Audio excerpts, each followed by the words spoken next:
Bonjour Pascal. Bonjour. Alors Pascal, tu m'as dit que les nouvelles technologies nous apprenaient davantage à apprendre de la nature plutôt que de lui prendre. En fait, c'est même une autre philosophie de vie. C'est qu'aujourd'hui, on a beaucoup pris du vivant. On prend de la terre, on prend tout, on gagne, tu vois, on pille tout. Et on se rend compte qu'aujourd'hui, on a beaucoup plus à apprendre de lui que de prendre de lui. Voilà. Et il se trouve qu'avec les outils les plus performants qu'on a aujourd'hui, on est en train de redécouvrir le vivant comme on ne le connaissait pas. On est face à une nouvelle terre inconnue, en fait. Et si on accepte cette idée-là, oui, ça va révolutionner beaucoup de choses, parce que ça contrarie tous les champs, on va dire, industriels. Ça contrarie toutes nos philosophies qu'on nous a appris depuis 200, 300 ans. Ça change tout, en fait. Et c'est ça qui est intéressant, en fait. C'est très intéressant, c'est très Et, riche. et en fait, aujourd'hui, c'est vraiment ça qu'il faut qu'on arrive à comprendre et puis à mettre en place. Et ça, tout le monde ne le comprend pas. Parce que c'est effectivement accepter que la vie est complexe, en fait. Et ça, c'est pas... Et que, et que la connaissance que nous avons d'elle est infime en fait. Ah oui, on connaît rien. On ne connaît rien. Ah, Exactement. complètement. Et pourtant, c'est Pascal Moret qui est auteur, réalisateur, producteur, cofondateur de la belle société de production et spécialiste de la bio-inspiration, du biomimétisme. Comment on pourrait dire ça? Oui, c'est ça, de la bioinspiration. Enfin, biomimétisme, d'abord, ça m'a passionné. Et puis, dans le biomimétisme, tu as plusieurs branches. Et moi, c'est vraiment la bioinspiration qui m'a parlé, hein. Alors, Vraiment. tu as déjà réalisé une série qui s'appelle Les nanotechnologies du vivant. Ouais, On va mettre le lien en barre d'infos pour que c'est tout le gentil. monde puisse aller les consulter parce qu'elles sont Ouais. passionnantes et elles permettent d'avoir un œil microscopique sur ce qui nous entoure et de comprendre qu'il y a des mécanismes incroyables qui se jouent quand une grenouille, par exemple, adhère à une paroi. Il y a plein de choses en fait qui nous semblent complètement évidentes et qui ne le sont pas et qui sont extrêmement complexes. Et donc c'est la raison pour laquelle tu es là aujourd'hui, c'est de pouvoir évoquer ensemble la limite de nos perceptions et d'en prendre comme exemple la bio-inspiration et de prendre comme inspiration le vivant pour nous montrer que finalement, ce qu'on voit n'est pas toujours la réalité. Alors, il y a plein de choses dans ce que tu viens de dire, hein. Moi, j'ai toujours été auteur, j'ai toujours réalisé des films depuis en fait, le premier film que j'ai fait, j'avais 14 ans. Donc, voilà. Mais après, j'ai appris d'autres. Quand on a confondé avec Jean-Philippe Cambord de la Belle Société Production, très vite, il m'a présenté un article du Monde qui justement parlait du biomimétisme. C'était en 2012. Et moi, ça m'a passionné parce que ça a tout de suite résonné chez moi.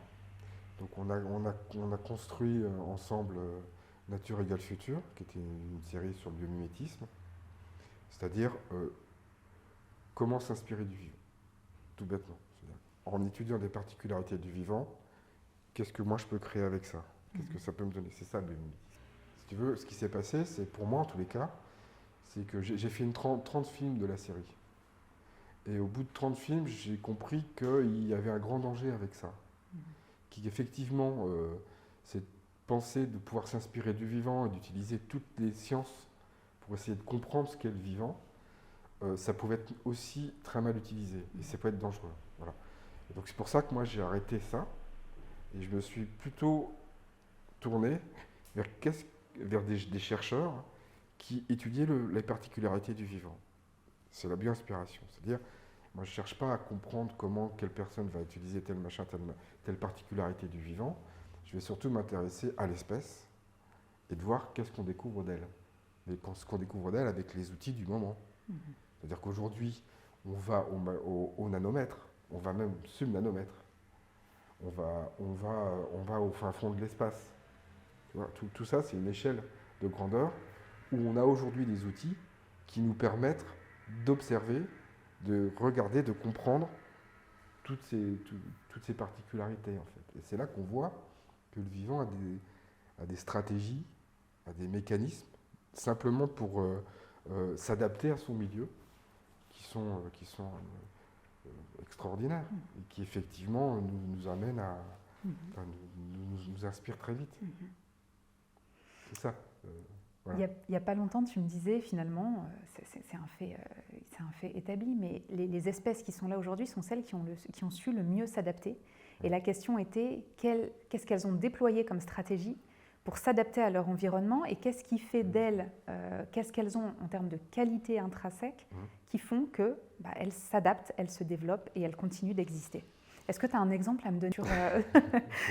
T'en as plein. Sur cette question d'adaptation et peut-être dans un premier temps d'adaptation, oui. C'est toujours un petit peu le même problème, c'est comment le vivant est capable de survivre dans son milieu. Et quand j'entends vivant, j'entends même nous, quoi.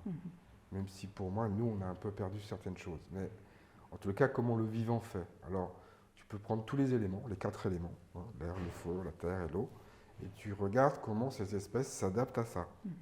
Et là, on voit que y a des stratégies, il y a des mécanismes, je redis les mots, hein, c'est important, qui sont innombrables, extrêmement variés, et qui font que l'espèce est capable de s'adapter. Je te donne juste un exemple. Tu prends par exemple le guéris. Le guéris, c'est une petite punaise d'eau, qui marche sur l'eau. Comment c'est possible qu'une espèce soit capable de marcher sur l'eau? Quand on regarde avec les outils du jour, enfin avec les connaissances du moment, on s'aperçoit que sa surface est faite de telle façon qu'elle va créer un coussin d'air entre sa forme à elle, sa forme, et l'eau. Et c'est grâce à ce coussin d'air qu'elle... après, on peut aller plus loin, elle utilise aussi l'électricité de l'eau. Donc tout ça, ça révèle des stratégies qui sont absolument incroyables, qu'on n'imaginait pas. Et c'est de ça qu'aujourd'hui, on utilise ces particularités-là pour innover, pour inventer demain.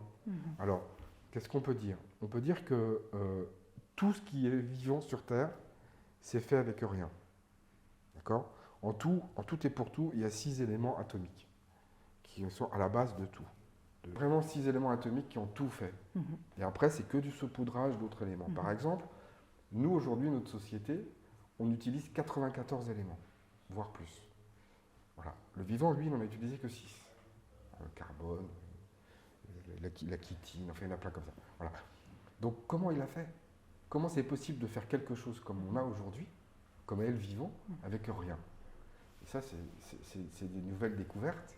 Et puis surtout, ça nous oblige à revisiter, nous, comment on s'y prend pour faire les choses, puisque le vivant est toujours là depuis 3,8 milliards d'années. Il faut bien comprendre que ce qui est vivant aujourd'hui, c'est les survivants du passé. Voilà. C'est absolument incroyable. Alors, je t'ai parlé du guéris, la petite punaise, mais il y a une petite araignée qui s'appelle la Dolomélès, qui est bleue, qui, elle, en fait, elle chasse sur l'eau. Elle est capable de faire la même chose. Elle marche sur l'eau et elle chasse. Tape sur l'eau, tac, elle fait des trucs incroyables comme ça. Parce qu'elle a le même système, ce même système d'effet coussin. Tu vois, voilà. De même, pour te donner d'autres exemples, on ne se pose jamais la question de savoir, mais c'est un oiseau qui vole. On en parlait l'autre jour. Un oiseau qui vole. On ne se pose jamais la question, mais comment il fait pour voler? Enfin, on vous dit qu'il a des plumes et tout, il vole. Mais en réalité, un oiseau, c'est la légèreté. C'est que quand tu vas voir les nanostructures, ou nanomètres, c'est les plumes, tu vois, là tu t'aperçois qu'il y a des constructions rigides qui sont faites à l'intérieur, qui font qu'avec rien, il est capable d'avoir quelque chose d'hyper solide et résistant à l'air. Mais en même temps, il pèse rien. Un exemple, le Milan Royal. Le Milan Royal, c'est une espèce d'épervier assez grand comme ça, tu vois. Quand il ouvre ses bras, il fait 1,60 m, tu vois, à peu près. Et bien, il pèse 1,2 kg, comparé à nous. À 1,60 m, on ne va pas peser 1,2 kg, imagine. Mais lui, si.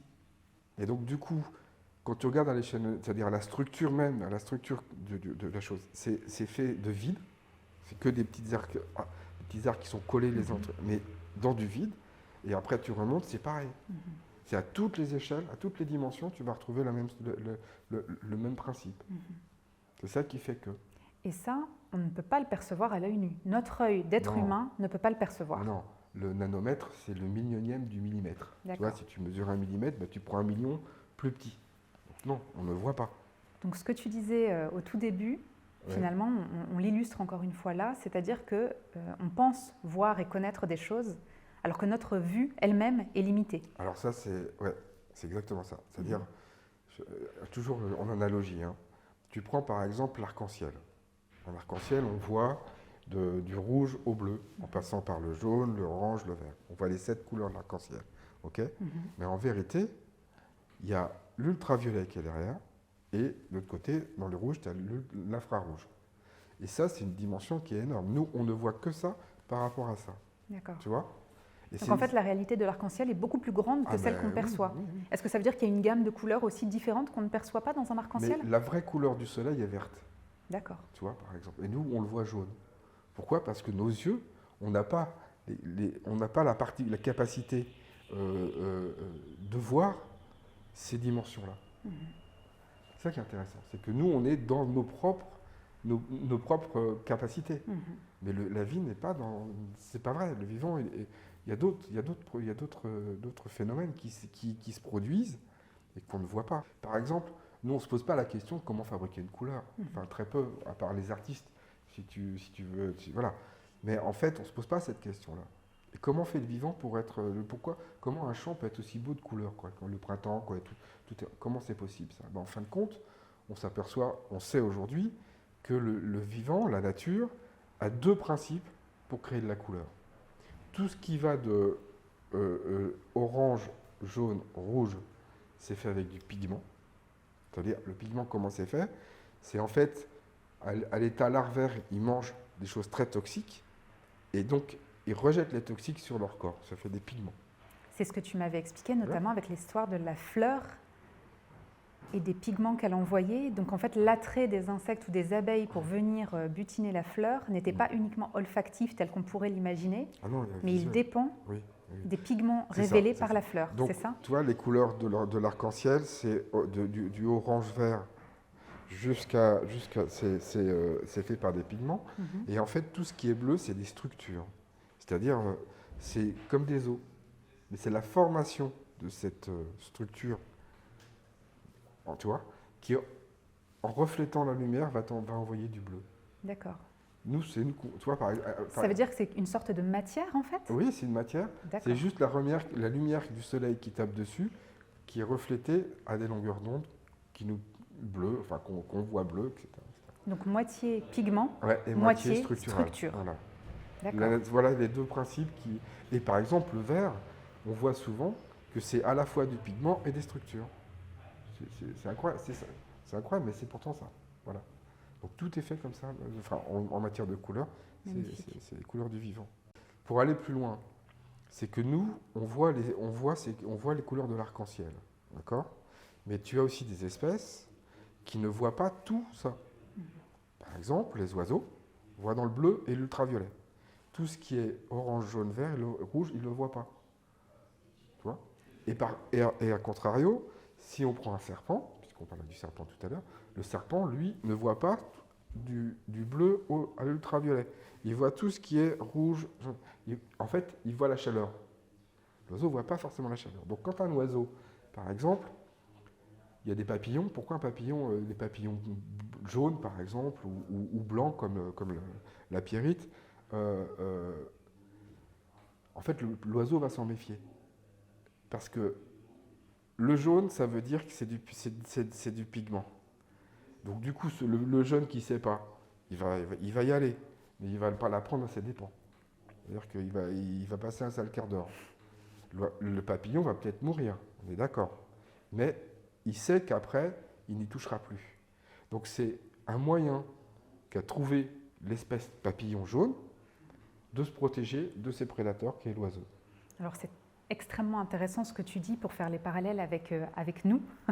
Mais finalement, connaître ses objectifs, alors quand tu prends l'exemple de ce papillon et de ce prédateur, ils savent tous les deux quels sont leurs objectifs. Ils savent tous les deux, alors soit l'un veut se nourrir et l'autre veut se protéger. Pour se protéger, il va mettre en place des stratégies, notamment des stratégies de couleur ou des stratégies aussi de réaction chimique, tu m'avais dit, pour pouvoir faire fuir les prédateurs éventuels.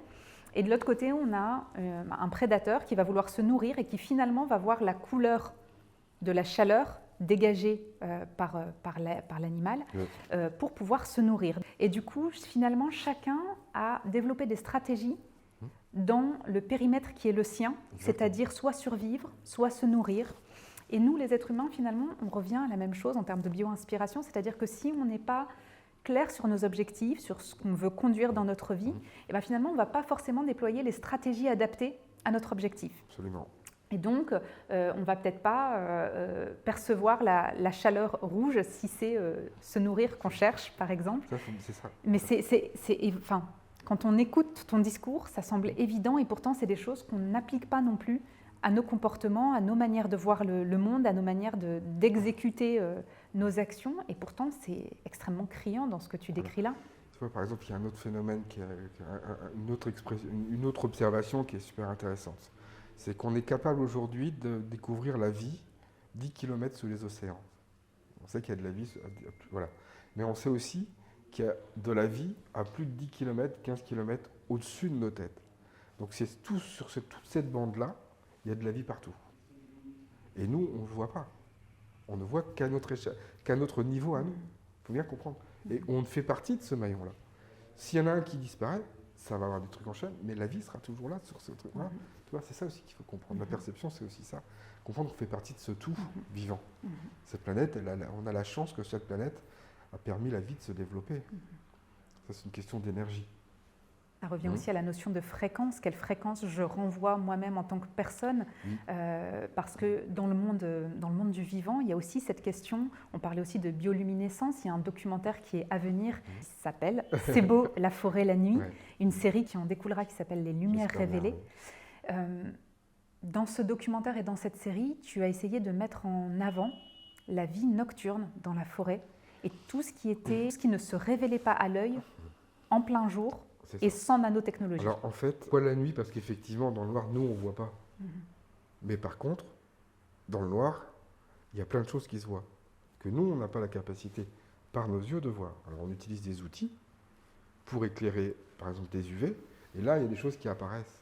C'est, enfin, je sais pas, vous avez vu, je sais pas si tu as vu Avatar, bon, c'est un petit peu la forêt d'Avatar, c'est ce principe. C'est-à-dire que pourquoi on veut aller au Vietnam voir, ça s'appelle des polis, des espèces de frelons asiatiques.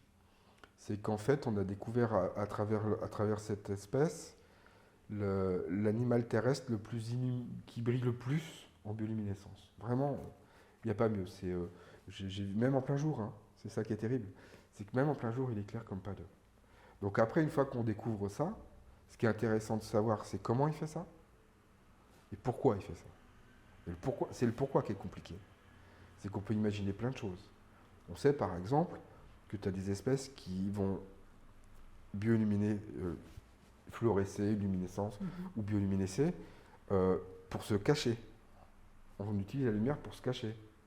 D'autres, par exemple, tu as des poissons. Pourquoi sous leur ventre c'est bioluminescent?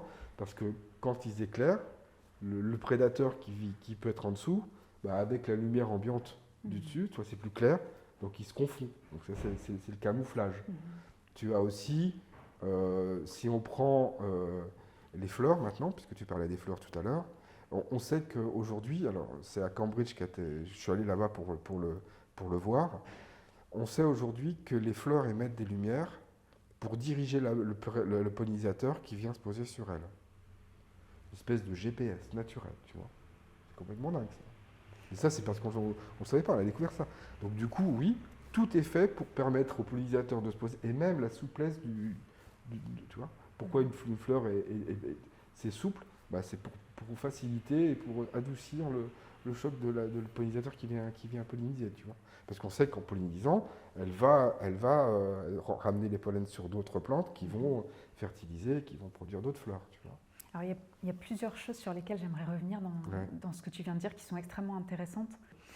pour faire encore une fois le parallèle avec nous, finalement, ça nous renvoie à la notion de lâcher prise. Parfois, si on arrive à se trouver soi-même, à trouver quelle est son espèce, quelles sont l'ensemble des stratégies qu'il nous est possible de mettre en place dans notre vie pour nous réaliser, et bien finalement, on arrive à les utiliser de la meilleure des façons. Une fois qu'on les a utilisées de la meilleure des façons, il faut savoir lâcher prise et faire confiance au processus. Parce que comme dans la nature, comme ça se fait, le processus est là pour faire en sorte que les choses s'imbriquent, que les choses fonctionnent les unes avec les autres, sans avoir forcément à réfléchir à cette problématique. C'est ça. En fait, il faut comprendre une chose, c'est que, je te parlais tout à l'heure du petit guérisse, tu vois. Le guérisse, lui, il est capable de marcher sur l'eau. C'est pourquoi? Parce que sa nanostructure est faite de picots comme ça et qui lui permet d'avoir. Mais ça sert à autre chose. C'est que si du coup, il peut être hydrophobe aussi. C'est-à-dire qu'en réalité, les mécanismes et les stratégies du vivant sont en train de nous révéler que rien n'est fait pour une seule chose. Tout est multifonctionnel. Ça, c'est incroyable quand même. C'est que une aile de papillon, par exemple, oui, elle est capable d'avoir des protections UV par ces nanostructures, mais grâce à ces nanostructures, elles vont être également hydrophobes. Chaque chose ne sert jamais à une seule chose. C'est tout le temps des multi-choses. Et ça, pourquoi? Parce que justement, quand elle fabrique les choses avec rien, bah, elle crée une multitude de choses. Elle ne maximise jamais la nature. La nature optimise. C'est vraiment différent. On ne va jamais jouer au maximum des choses. On optimise la chose. Ça veut dire que finalement, la nature ne cherche pas à multiplier, elle l'apprend en faisant, en s'adaptant et en déployant, de par cette action, de nouvelles stratégies qui la rendent meilleure à chaque fois, finalement, qui rendent l'espèce meilleure à chaque fois. En fait, aujourd'hui, dans les hypothèses qui sont annoncées, c'est qu'on est en train de découvrir que la vie est proactive à sa propre vie, survie. C'est vraiment ça. Tout était fait pour que la vie puisse s'y développer. Donc, il y a une action en amont. Par exemple, pour qu'il y ait de la forêt, il faut certaines conditions. Eh bien, la terre va nous donner ces conditions pour avoir la vie. Et la vie engendre la vie. En fait. Donc finalement, pour revenir aussi à ton exemple de la fleur, parce que c'est quelque chose qui me parle beaucoup, c'est une analogie que je prends beaucoup en formation pour expliquer que finalement, si chacun fait le travail de trouver quel type de végétal ou quel type de fleur ou quel type de plante il saura automatiquement quel type d'engrais il lui faut, quel type d'ensoleillement il lui faut, quel type d'arrosage il lui faut. Parce que finalement, si tu passes ta vie en étant une rose qui se pense cactus, eh ben, tu vas passer à côté de ton arrosage, tu vas passer à côté de ton ensoleillement, tu vas passer à côté de tous les paramètres qui te permettraient de te réaliser de la meilleure des façons, tout simplement parce que tu as dupliqué la recette de quelqu'un d'autre, du moins les paramètres de quelqu'un d'autre, et donc tu cours à ta perte. Et dans le vivant, c'est exactement ce que tu décris aussi, c'est-à-dire que chacun sait ce qu'il lui faut pour s'adapter, pour évoluer et pour continuer d'exister. En fait, chacun a évolué en fonction de ses conditions de vie. Un exemple, le grillon. Les petits grillons qu'on voit dans les prairies, encore une fois, ça saute comme ça. Bon, en fait, le grillon, il a un prédateur. C'est une petite araignée. Et donc, du coup, qui va très vite. C'est une araignée sauteuse. Donc, du coup, quand tu vois un grillon, ça saute très vite. C'est ça sa façon de se protéger. D'accord? En étudiant le grillon, on a découvert qu'il n'avait pas un cerveau comme nous, il en a 7. À chaque patte, il y a un cerveau. Pourquoi? Parce que la prise de décision est plus rapide. C'est con, mais c'est ça la vérité. La réalité, en fait. Donc, du coup, oui, il a une capacité à sauter, à s'échapper rapidement. Pourquoi? Parce que lui, son prédateur aussi, a cette faculté-là. Et quand on a étudié ça, on s'est rendu compte que le grillon était capable, alors sur un environnement bien donné, un espace bien donné, mais c'est tellement sensible que le moindre mouvement, il ressent le mouvement, donc il peut se dégager. Voilà. Donc il s'adapte tout le temps comme ça. Et pour tout, hein. Alors du coup, c'est là où tu vois dans ces interactions, alors là on parle d'interactions intraspécifiques, c'est-à-dire entre deux espèces, et interspécifiques, c'est entre espèces. Là, il y a énormément de choses aussi qui sont en train d'être révélées. C'est qu'on sait très bien aujourd'hui que les conditions de vie des uns et des autres est faite en fonction des uns et des autres. Tu vas pas avoir, comment dirais-je, si je prends un exemple, un animal qui est chassé, il va pas y aller n'importe comment. Il va bouger, certes, mais toujours avec des antennes, il se protège, tu vois. Il vérifie son truc, tu vois. Donc non, il se jette pas dans le truc, ça c'est pas vrai. Il avance, mais toujours avec prudence. Toujours. Là où ça devient super intéressant, c'est que, en fait, on a réussi à définir ces différentes relations qui peuvent exister. Alors, on appelle ça du commensalisme, quand une espèce va tirer profit du déchet d'une autre espèce, etc. Et on peut aller comme ça. Alors, tu as du parasitisme, tu as de l'opportunisme, etc. Voilà. Et puis, tu as aussi de la symbiose. Alors ça, la symbiose, c'est super intéressant. Je te donne un exemple, par exemple le lichen. Alors, le lichen, tu le trouves sur les arbres ou sur les pierres. Souvent, tu vois, c'est des petites espèces de plantes. C'est un champignon et une algue. D'accord. Voilà. Donc le lichen qu'on trouve sur les arbres, souvent côté froid d'ailleurs, ou sur les pierres, en fait, l'évolution, ça a été un champignon qui a rencontré une algue et qui ont trouvé chacun le bénéfice d'être l'un avec l'autre. Et donc du coup, qui ont accepté de perdre leur identité d'espèce pour en former une autre. Ça s'appelle la symbiose. Alors il y en a d'autres qui sont incroyables. On a par exemple des acacias et des fourmis. L'acacia émet des sucres par terre, la fourmi se nourrit, et la fourmi, elle, pose des toxiques, des phéromones qui le protègent d'autres. Tu vois, il y a gagnant-gagnant. C'est souvent ça la relation, gagnant-gagnant. Et alors, il peut y avoir gagnant-perdant. On sait aujourd'hui que tu as des espèces de fourmis qui ont des esclaves, ou qui font de l'agriculture. Enfin, on a des choses comme ça. Mais c'est quand même, la symbiose, c'est quand même particulier. On sait par exemple que tu as des oiseaux, par exemple, tu prends le jet. Alors le jet, c'est des oiseaux qu'on a chez nous aussi. Ils sont souvent blancs, un corps blanc, avec des ailes noires, puis un bec assez fin comme ça. Ils sont en symbiose commensaliste avec des fourmis. Parce que quand ils sont sur eux, les fourmis mangent les parasites. Mais du coup, les fourmis en profitent. C'est qu'elles permettent de voyager. Tu vois, ils sont capables de prendre l'avion. C'est incroyable. C'est incroyable. Et ça nous apprend aussi beaucoup du fait, donc cette symbiose, du fait que finalement, il faut savoir perdre parfois certaines choses pour pouvoir en construire de nouvelles, pour pouvoir en construire de plus grandes et pour pouvoir atteindre des objectifs différents pour aller vers l'avant en fait. Oui. Ça, le vivant le fait tout le temps. D'ailleurs, c'est pour ça qu'il est encore là. On sait aujourd'hui, par exemple, que des espèces qui sont extrêmement dominantes ont disparu. C'est pareil, ça, c'est une mécanique. En fait, la vie, elle a fait des erreurs et elle a recommencé. C'est erreur, essai, erreur, essai, tout le temps. Tout le temps, jusqu'à aujourd'hui. Ça a toujours été ça et ça sera toujours comme ça. C'est une espèce de rythme. Tu avances, tu grandis, machin, hop, tu repars. Voilà. Ça, donc il n'y a pas de progression dans la nature sans erreur et sans parfois stagnation. C'est vrai que c'est comme ça. Donc, le fantasme de cette évolution linéaire... Ah non. Non, ça n'existe pas. Ça, c'est des cultures qu'on nous a mis dans la tête depuis quelques centaines d'années, mais elles sont fausses. Donc aujourd'hui, on est en train de découvrir justement quelles sont. Pourquoi je te dis qu'aujourd'hui, c'est plus important d'apprendre du vivant que de prendre du vivant. C'est qu'en prenant du vivant, on s'aperçoit bien qu'on est en train de détruire tout ce dont on a besoin. Alors que si à l'inverse, on apprenait du vivant et qu'on s'adapte en fonction de ces apprentissages-là, on maintient une survie, on maintient un niveau de vie. Voilà. En fait, ce qu'il faut qu'on arrive à comprendre aujourd'hui, c'est que rien n'est simple. Non, c'est tout l'inverse, tout est complexe. Et il faut accepter cette complexité. Et si tu veux la comprendre, il faut rentrer dans cette complexité. On n'a pas d'autre. Mais c'est vrai que c'est important d'en parler. Par exemple, on sait aujourd'hui que les arbres arrivent à communiquer entre eux grâce à des champignons. On appelle des rhizomes. Voilà. Et ça, c'est des vrais réseaux Internet.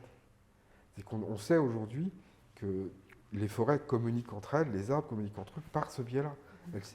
Les racines se lient à ces champignons qui vont lier avec d'autres filaments racinaires sur d'autres arbres. Et là, du coup, ça c'est la mécanique, mais en y allant plus loin, on s'aperçoit quoi? C'est que les arbres, ils ont le sens de la famille, par exemple. Ils sont très solidaires. C'est-à-dire, quand ils vont nourrir des petits arbres qui sont dans une forêt qui n'ont pas de lumière, ben, ils n'ont pas d'énergie. Donc souvent, c'est les réseaux mycéniens qui font qu'ils reçoivent de l'énergie. D'accord. Et ils ont, comme je te disais, ils ont un sens de la famille, c'est-à-dire qu'ils vont d'abord donner l'énergie aux enfants qui sont autour d'eux, puis après aux cousins, aux cousines, machin, jusqu'à même à l'autre qui n'est pas de la famille. Et ça marche comme ça d'abord. C'est ce que tu me disais sur le fait qu'il n'y avait pas forcément de la compétition telle que l'humain l'entretient dans le monde végétal. C'est qu'il y a beaucoup de systèmes d'entraide. Dans le monde du vivant, il y a de la compétition, mais cette compétition, elle est dans l'entraide. C'est à celui qui va donner toujours plus à l'autre. Là, il y a de la compète. Une forme telle que nous, on l'entendrait, une forme de générosité finalement. Oui. Par exemple, on sait aujourd'hui que les espèces vivantes, elles sont très sensibles à la bienveillance, à la réputation. Tu vois, par exemple, je sais ce dont je te parlais, c'est quand tu observes un groupe de faucons chassés, ils chassent en groupe, on est très vite surpris par la cohésion qu'ils ont entre eux. Et en fait, cette cohésion, elle est due à quoi? Ils ont confiance en eux, les uns les autres. Ils ont confiance en eux les autres, et ils savent que quand ils vont prendre la proie, il y aura un partage équitable. Ça, c'est les clés pour eux d'être performants dans la chasse. Maintenant, si tu vas un petit peu plus loin, tu te dis, mais comment ils peuvent avoir confiance les uns les autres? C'est là que tu découvres que, en réalité, ils dépensent énormément d'énergie à aider les autres, à être bienveillants les uns envers les autres, parce que ça crée de la réputation. Et c'est cette réputation-là qui fera qu'ils restent en osmose dans ce groupe collectif. Donc finalement, cette analogie, on peut aussi la faire encore une fois à notre échelle à nous, c'est-à-dire que travailler sa posture, travailler sa bienveillance, travailler sa générosité, travailler son excellence, comme on a pu beaucoup le répéter, c'est aussi le faire pour soi, parce qu'on sait que tôt ou tard, cette posture portera ses fruits. Oui, oui. Donc c'est vraiment une bio-inspiration par excellence, en l'occurrence. Et ça, c'est pareil, c'est des recherches assez récentes. Mais oui, il y a beaucoup de choses qu'on est en train de découvrir quand on étudie la sociologie du vivant. Hein. On s'aperçoit que, oui, il est capable de mettre énormément d'énergie à aider l'autre. Il sait aussi qu'en aidant l'autre, ça préserve son espèce. Par exemple, on sait qu'il y a des espèces de chauves-souris qui, quand elles chassent, elles vont chercher du sang, par exemple.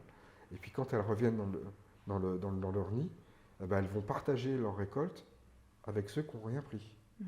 Parce qu'elles savent très bien que si elles ne n'osent pas, elles vont perdre. Et donc le groupe va diminuer. Non. C'est hyper important. Vas-y, je t'en prie. Non, mais c'est bien ce que tu dis là, parce que c'est vraiment des nouvelles recherches qui moi, me passionnent aussi. Par exemple, on sait également les mécanismes des relations interespèces. Je donne, je reçois en retour, je rends. Rien qu'avec cette mécanique-là, on crée du profit. Et ce que tu me disais, c'est que cette mécanique n'est pas forcément unilatérale ou bilatérale. C'est-à-dire que je rends de manière générale. Je ne vais pas rendre forcément à cette espèce, mais je vais rendre à une autre, qui rendra elle à une autre, et qui finalement constitue le puzzle dans sa globalité. C'est ce qui explique pourquoi les forêts n'ont pas de déchets. Les feuilles tombent, derrière, tu as plein d'espèces qui, elles, vont se nourrir de ça. Et puis qui, à leur tour, vont nourrir d'autres espèces et vont vont nourrir l'humus qui va favoriser le développement ou le maintien de vie. Et ça, par exemple, se donner, recevoir, rendre. Franchement, en économie, on devrait vraiment regarder ça de plus près parce que c'est leur mécanisme capitalistique, en fait, on va dire. C'est comme ça qu'ils arrivent à partager, c'est comme ça qu'ils arrivent à survivre. Et c'est ce que tu me disais, nous avons combien d'âge en termes de milliers d'années et combien la nature a d'âge en termes de milliers d'années? Alors le vivant, on le sait, ça, on dit c'est 3,8 milliards d'années. Et nous, moi je suis quelqu'un de hyper optimiste, je dirais une bonne dizaine de millions d'années. Je sais que aujourd'hui, on n'en est pas là, mais je suis optimiste. Donc tu vois bien, tu compares 3,8 milliards d'années à 12 millions d'années, on ne fait que d'arriver en fait. Et pourtant, on se sert de la mauvaise des façons de la nature, alors qu'on aurait besoin d'apprendre d'elle. Ah ben là, en même pas 60 ans, on a détruit les 70% de la biodiversité quand même. Alors il y a un vrai danger à ça, je ne vais pas faire peur, mais il y a un vrai danger. S'il n'y a plus de biodiversité, on disparaît. La première extinction, c'est le passage de... en fait, ils ne respiraient pas avant, comme nous, il n'y avait pas d'oxygène, c'était des espèces de fermentation, c'était par fermentation. Et puis des espèces ont commencé à émettre de l'oxygène. Donc toutes ces espèces qui vivaient en fermentation sont disparues. C'était la plus grande extinction, le Crias à ce moment-là, et le vivant a disparu, pour laisser la place à l'oxygène. Et aujourd'hui, ce qui se passe, c'est qu'on émet trop alors, on parle du carbone, mais d'autres aussi, qui font qu'on est en train de transformer la composition chimique de l'oxygène. Ce qui fait que si on n'a plus d'oxygène, on ne peut pas dire. On connaît la suite. On est mal. Ouais. Ok. Donc ça, c'est des limites. Aujourd'hui, on a dépassé, on a 6 des 9 limites planétaires quand même. Donc ça devrait nous faire parler, ça nous faire réagir. Alors je sais qu'on a du mal à comprendre en quoi, mais si on ne recule pas, ou si on fait pas si on n'apprend pas à faire différemment, ça ne pas cher notre peau. Aujourd'hui, si on était à la hauteur de nos savoirs, on serait capable de créer des objets qui régénèrent leur milieu. Et ça change tout. C'est qu'on n'aurait plus une rue avec tous ces objets, par exemple, qui ne servent qu'à une seule fonction. On serait avec des objets qui seraient multifonctionnels, par exemple. Un poteau électrique qui va produire de l'électricité, par exemple, ou qui va être un lieu de fraîcheur, ou qui va régénérer et permettre le développement de la biodiversité. Encore une autre forme de bio-inspiration, là, pour le coup. Ah bah là, pour le coup, si on est dans de la bio-inspiration. Et aujourd'hui, vraiment, il y a vraiment un vrai mouvement qui existe aujourd'hui dans ce sens-là. Pascal, j'aimerais revenir sur un dernier point sur lequel j'espère on sera d'accord. Ouais. Alors, moi, je te rejoins complètement sur le fait que la nature soit complexe et que les mécanismes qui sont en œuvre dans la nature sont complexes. Par contre, je pense très profondément que les constantes sont les mêmes partout. C'est-à-dire que ce soit dans le monde du vivant, à l'échelle du vivant ou à notre échelle à nous, il y a des constantes qui sont les mêmes et dont on a besoin de s'inspirer. Quand tu expliques le phénomène de la symbiose, c'est quand même, ça semble évident, ça semble assez simple. Et pourtant, à comprendre. Exactement. Moi, je te parle de simplicité en termes d'appréhension du concept. Par contre, sa mise en œuvre est complexe. Tu vois, et c'est l'équilibre dont on s'était parlé la dernière fois, à savoir cette simplexité dont je t'avais parlé, de choses qui peuvent paraître simples de prime abord et dont on arrive à se saisir du concept, mais qui finalement, quand tu décortiques, sont extrêmement complexes dans leur mise en œuvre.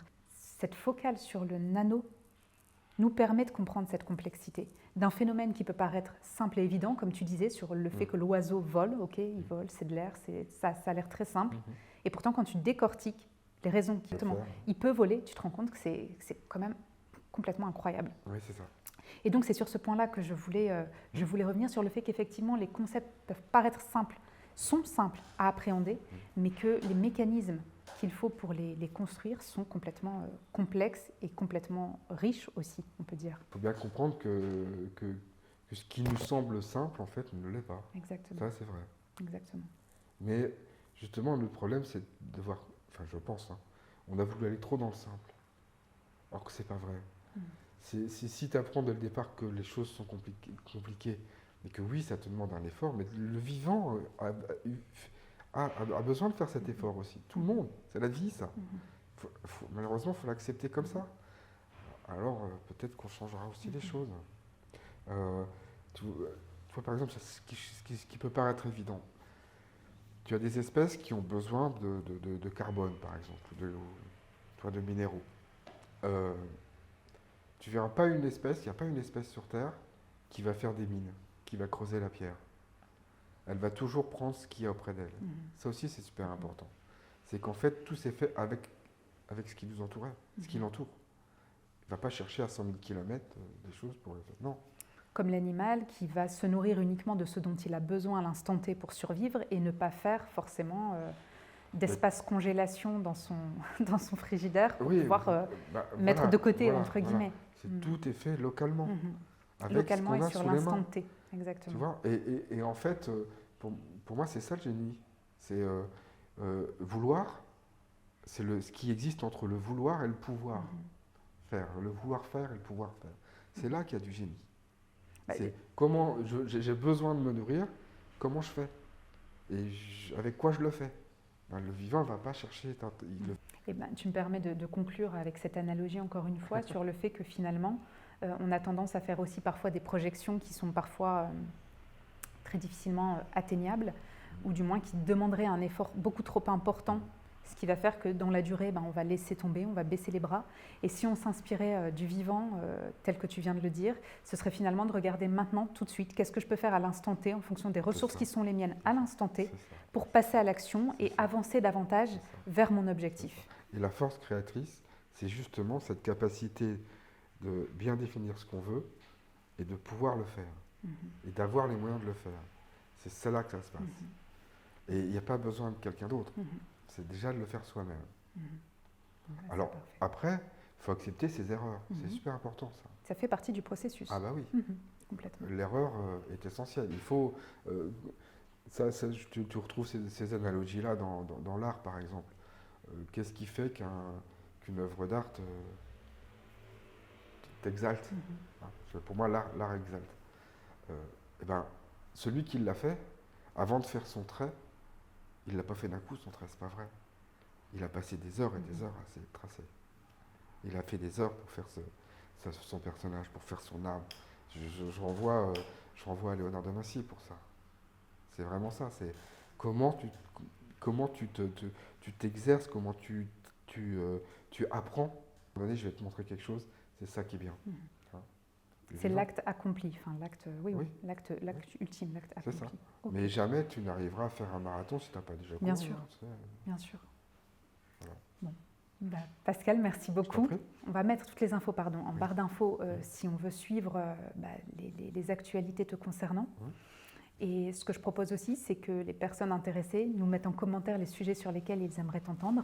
Très bien. Et puis on te réinvitera en fonction des sujets pour pouvoir t'entendre nous raconter toutes les merveilles du vivant. C'est ça, apprendre du vivant. C'est accepter qu'on sait, accepter qu'on découvre des choses. Tu sais, aujourd'hui, par exemple, nous, pour nous déplacer, on met de l'essence dans la voiture. Tu vois ? Le vivant ne fait pas ça. Et il fait des milliers de kilomètres. Il fait autrement. Donc c'est en observant cet autrement qu'on peut se poser des questions pour se dire mais comment je peux faire mieux. Voilà. C'est en ça l'observation du vivant est intéressant. Très bien. Merci Pascal. Je t'en prie. À bientôt. Ouais, merci à toi.